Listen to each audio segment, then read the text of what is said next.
라이트 앤드 라이트 6월 23일 말씀 묵상 시작하겠습니다. 거룩하신 아버지 하나님, 오늘도 저희들이 주님을 의지하고 이 하루를 시작합니다. 우리를 성령으로 충만케 하여 주옵소서. 주의 말씀을 붙잡고 따라갈 수 있도록 주님의 능력의 손으로 우리를 붙잡아 주시고 우리가 동행하여 주옵소서. 이 하루를 주님께 온전히 맡겨드립니다. 예수님 이름으로 기도합니다. 아멘. 오늘은 잠언 28장 1절에서 18절까지 말씀 같이 읽고 묵상하겠습니다. 악인은 뒤쫓는 사람이 없어도 달아나지만 의인은 사자처럼 담대하다. 나라의 반역에 일면 통치자가 자주 바뀌지만 슬기와 지식이 있는 사람이 다스리면 그 나라가 오래 간다. 가난한 사람을 억압하는 가난한 사람은 먹거리를 남김없이 쓸어버리는 폭우와 같다. 율법을 버린 사람은 악인을 찬양하지만 율법을 지키는 사람은 악인에게 대항한다. 악한 사람은 공의를 깨닫지 못하나 주님을 찾는 사람은 모든 것을 깨닫는다. 부유하나 구부러진 길을 가는 사람보다는 가난해도 흠없이 사는 사람이 낫다. 슬기로운 아들은 율법을 지키지만 먹기를 탐하는 사람들과 어울리는 아들은 아버지에게 욕을 돌린다. 높은 이자로 재산을 늘리는 것은 마침내 가난한 사람들에게 은혜로 베풀어질 재산을 쌓아두는 것이다. 귀를 돌리고 율법을 듣지 않으면 그의 기도마저도 역겹게 된다. 정직한 사람을 나쁜 길로 유인하는 사람은 자기가 판 함정에 빠지지만 흠없이 사는 사람은 복을 받는다. 부자가 자기 보기에는 지혜롭지만 가난하나 슬기로운 사람은 그 사람의 속을 꿰뚫어 본다. 정직한 사람이 이기면 많은 사람이 축하하지만 악인이 일어나면 사람들이 숨는다. 자기의 죄를 숨기는 사람은 잘 되지 못하지만 죄를 자백하고 그것을 끊어버리는 사람은 불쌍히 여김을 받는다.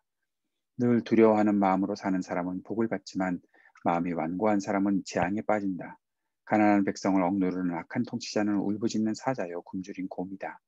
슬기가 모자라는 통치자는 억압만을 일삼지만 부정한 이득을 미워하는 통치자는 오래도록 살 것이다.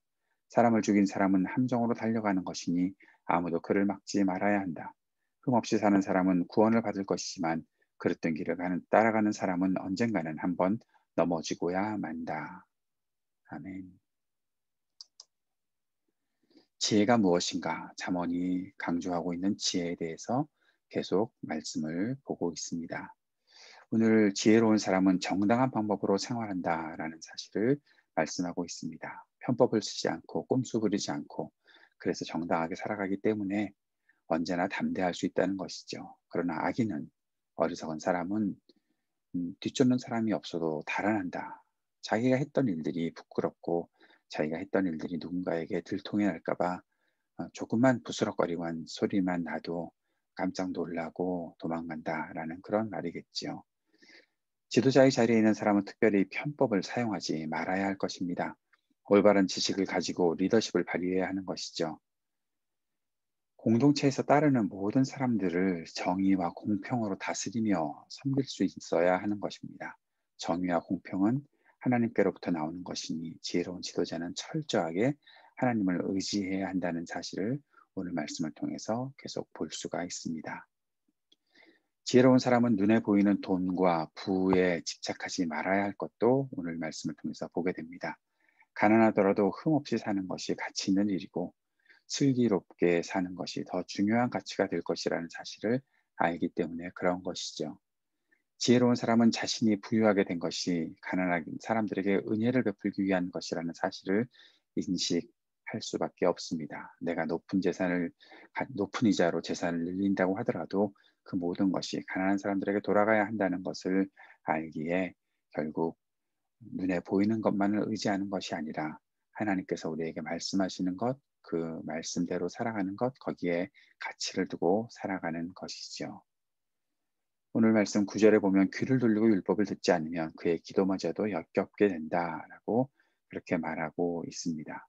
또 5절 말씀에 악한 사람은 공의를 깨닫지 못하나 주님을 찾는 사람은 모든 것을 깨닫는다라고도 말하고 있습니다. 다시 말해서 사람은 잘못된 것을 고칠 수 있는 그런 기회를 분명히 가지고 있는데 그렇지 않으면 영원히 파멸을 바탕할 수밖에 없다라는 사실을 말씀하고 있는 것이죠.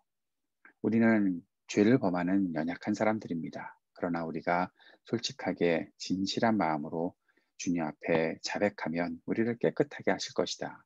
요한일서 1장 9절 말씀에서 약속하신 대로 우리는 깨끗하게 하시기 위해서 오신 그리스도께서 우리의 진실한 마음을 받아주시고 우리를 용서해 주실 것이다 라는 말씀을 하신 것입니다.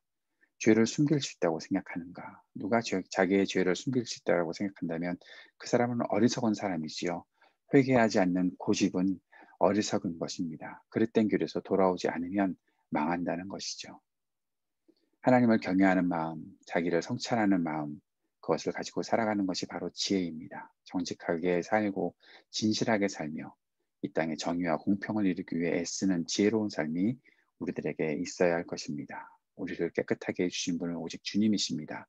나의 의로 내가 어떠한 공로로 깨끗하게 될 수도 없고 내가 어떤 노력들을 했다고 해서 깨끗하게 될 수 없으니 오직 주님 의지하고 그리스도의 보혈을 의지하여 우리가 온전한 삶을 살아갈 수 있어야 하겠습니다. 그것이 우리를 지혜롭게 이끄는 길이겠지요.